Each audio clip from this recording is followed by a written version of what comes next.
আসসালামু আলাইকুম ওয়া রাহমাতুল্লাহ। আমাদের এর আগে আমি চলন বিলের একটা ভিডিও বানাইছিলাম যে কফি লাগিয়েছে, এই যে এই সাইডে কফি।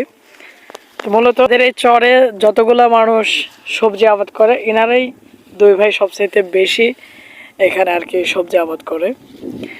এটা কিন্তু তাদের পৈতৃক সম্পত্তি না, এটা তারা লিজ নিয়ে বা বর্গা নিয়ে এভাবে চাষ করে।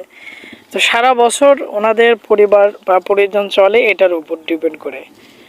তো আলহামদুলিল্লাহ এবছরে অনেক ভালো মানের পটল হয়েছিল। এখনও মাশাআল্লাহ পটলের যে ফুলগুলো দেখতে পাচ্ছেন অনেক সুন্দর।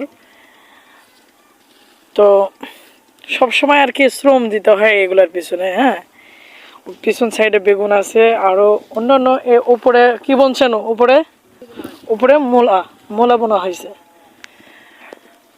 তো এটা আর কি দেখেন কত সুন্দর সুন্দর নতুন ফুল আবার এসেছে।